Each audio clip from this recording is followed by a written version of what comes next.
Oke, sip. Ya, Pak. Ya.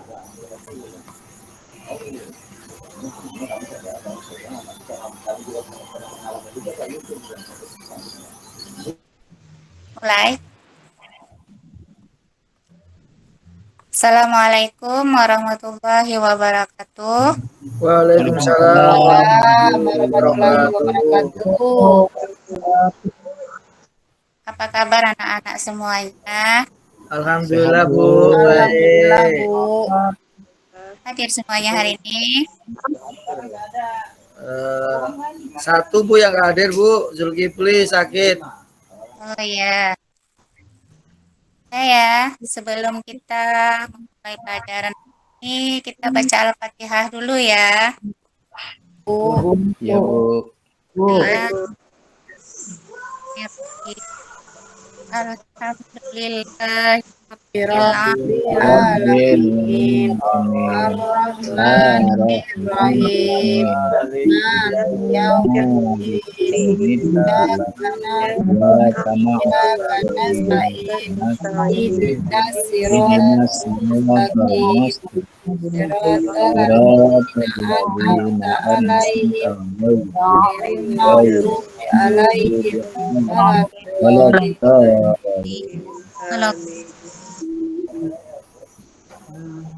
Nah, baiklah anak-anak semua, dari pelajaran kita pada hari ini yaitu Al-Quran dan Sunnah sebagai pedoman hidup ya.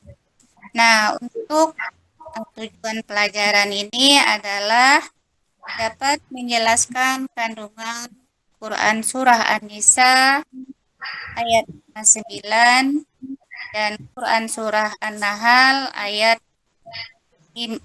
64 tentang kedudukan hadis terhadap Al-Quran. Sebelum pelajaran kita mulai, di sini ada Ibu membuat pantun ya sesuai dengan materi kita.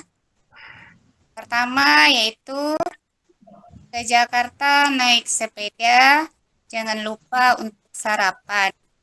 Jalankan hidup lebih bermakna, Al-Quran dan hadis sebagai pedoman. Mantap. Pantun. Tambah pantunnya, Bu. Kemudian pantun yang kedua yang sesuai dengan materi kita juga pada hari ini yaitu siang-siang pergi ke taman, Cakep. hari Minggu diam di rumah. Cakep. Dan hidup akan aman, dengan hadis hidup akan berkah. Amin. Luar biasa. Itulah pantun kita yang sesuai dengan materi kita pada hari ini. Baiklah, kita akan memasuki materi kita yaitu tentang definisi Al-Quran. Nah, Al-Quran menurut bahasa adalah bacaan atau yang dibaca. Nah, sedangkan menurut istilah adalah wahyu Allah Subhanahu wa Ta'ala yang diturunkan kepada Nabi Muhammad Sallallahu Alaihi Wasallam melalui malaikat Jibril sebagai petunjuk bagi umat manusia. Nah, Ibu ingin bertanya ya, Ya, Bu. masih ingat di mana Nabi Muhammad itu pertama kali menerima wahyu? Ada yang bisa jawab? Ada, Bu. Bu. Di Gua Hira, Bu. Iya, di Gua. Ayat yang pertama turun ayat apa dan surah apa? Ada yang tahu? Ya. Surat Al-Alaq Bu, ayat 1 sampai 5 Bu. Ya, benar. Surah Al-Alaq ayat 1 sampai 5. Kemudian kita masuk lagi bagian yang kedua yaitu definisi hadis. Nah, hadis adalah sesuatu atau hal-hal yang datang dari Rasulullah Shallallahu Alaihi Wasallam, baik itu ucapan, perbuatan, dan pengakuan atau takrir. Di sini contohkan beberapa contoh, misalnya yang sering kita temui dalam kehidupan sehari-hari, cara makan yang baik. Nah, siapa yang bisa mengetahui cara makan yang baik? Ada yang tahu? Makan dengan tangan kanan, Bu. Ya, makan Membaca dengan tangan kanan. bismillah. Duduk sopan, Bu. Membaca bismillah sebelum makan, lalu berdoa, Bu.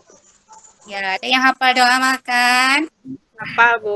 Allahumma barik lana Barik lana bima razaqtana wa qina adzabannar. Benar. Terus, kemudian ada lagi yang lain, contoh lain, misalnya tata cara tidur. Nah, tata cara tidur ini kita berdoa sebelum tidur. Kita hafal doa tidur. Tak hafal Bu, lupa. Ya, doa tidur itu yaitu Bismillahirrahmanirrahim, ahya wa Bismika Amut. ya. Kemudian kita masuk lagi, masih bagian hadis. Nah, hadis merupakan sumber hukum syariat yang kedua setelah Al-Quran. Orang yang beriman kepada Al-Quran sebagai kitab Allah tentu percaya pada hadis sebagai sumber hukum pula. Kita lanjut ya anak-anak. Ya Bu. Silakan Bu. Kita lanjut. Fungsi Lanjut Bu. hadis terhadap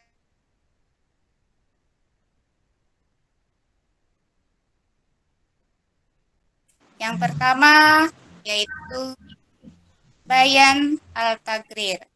Bayan al-tagrir adalah menetapkan dan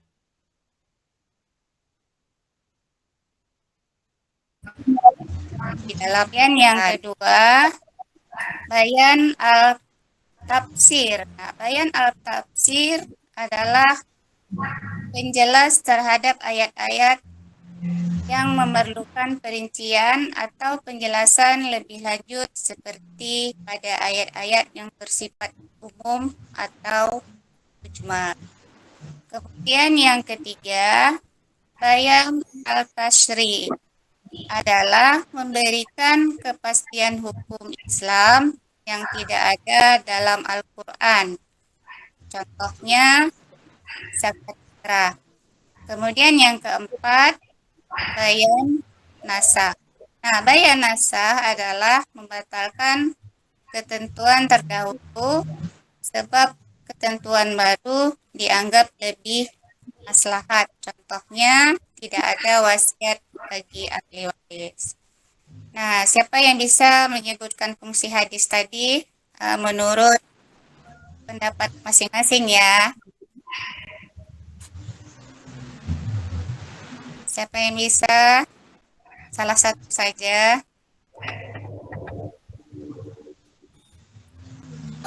Fungsi hadis terhadap Al-Quran adalah sebagai penyempurna ayat Al-Quran dalam menjelaskan sebuah hukum atau sumber hukum yang tidak ada di Al-Quran. Ada lagi yang lain? Tidak ada. Kalau tidak ada, kita lanjut ya anak-anak. Iya Bu. Kemudian kandungan Quran Surah An-Nisa ayat 59 dan Quran Surah An-Nahl ayat 64 tentang kedudukan hadis terhadap Al-Quran. Yang pertama, Quran Surah An-Nisa ayat 59 yang artinya, wahai orang-orang yang beriman, taatilah Allah dan taatilah Rasul dan ulil amri di antara kamu. Kemudian jika kamu berbeda pendapat tentang sesuatu, maka kembalilah kepada Allah atau Al-Quran dan Rasul-Nya. Jika kamu beriman kepada Allah dan hari kemudian. Kemudian Quran Surah An-Nahl ayat 64 artinya yaitu dan kami tidak menurunkan kitab Al-Quran ini kepadamu Muhammad, melainkan agar engkau dapat menjelaskan kepada mereka apa yang mereka perselisihkan, serta jadi petunjuk dan rahmat bagi orang-orang yang beriman. Kita lanjutkan ya. Kemudian hikmah mempelajari hadis. Di sini ada 4. Yang pertama, memelihara hadis secara berhati-hati dari segala kesalahan dan kekurangan dalam periwayatan. Kemudian yang kedua, memelihara kemurnian syariat Islam karena hadis adalah sumber hukum Islam yang kedua setelah Quran. Kemudian yang ketiga, dengan belajar hadis, kita senantiasa bahwa menyebut nama perawi yang soleh bisa menjadi wasilah keberkahan. Kemudian yang keempat, dengan mempelajari hadis, kita baca kisah beragam pribadi manusia, kisah para sahabat, kemudian kisah para tabi'in, serta kalangan setelahnya dalam kitab-kitab terjemah atau biografi perawi yang bisa kita jadikan atau pelajaran. Yang tanyakan anak-anak, ada yang mau bertanya? Ngantuk ya? Ada, Bu.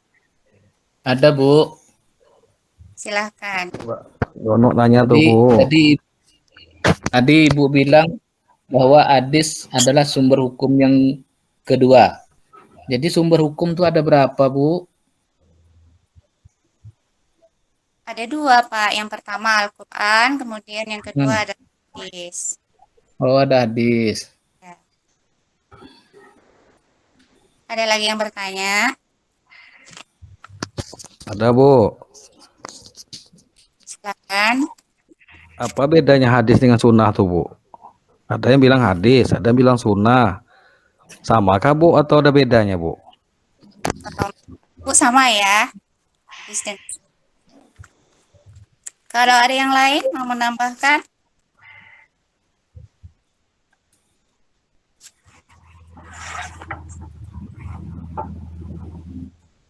Ada anak yang lain?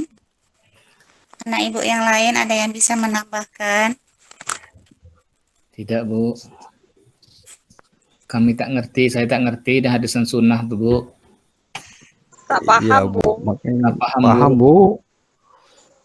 Mana hadis, mana sunnah. Kalau menurut ibu sama ya, hadis dengan sunnah. Bu, ya.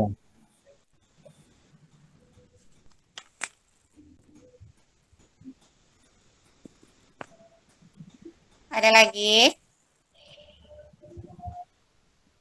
Kalau tidak ada, kita tutup ya. Ya, Bu. Sebelum kita tutup, simpulkan terlebih dahulu. Kesimpulan materi pelajaran kita pada hari ini adalah yang pertama, Al-Quran dan hadis merupakan pedoman hidup umat manusia. Kemudian yang kedua, fungsi hadis terhadap Al-Quran adalah yang pertama, menetapkan dan memperkuat apa yang dijelaskan di dalam Al-Quran. Kemudian yang kedua, memperjelas ayat yang bersifat umum. Kemudian yang ketiga, memberikan kepastian hukum yang tidak ada dalam Al-Quran. Kemudian yang keempat, membatalkan hukum sebelumnya yang dianggap tidak layak lagi untuk dipakai. Kemudian diganti dengan hukum yang baru. Demikianlah pelajaran kita pada hari ini. Kita akan lanjutkan minggu depan. Ibu Arti, wassalamualaikum warahmatullahi wabarakatuh. Waalaikumsalam Waalaikumsalam warahmatullahi warahmatullahi wabarakatuh.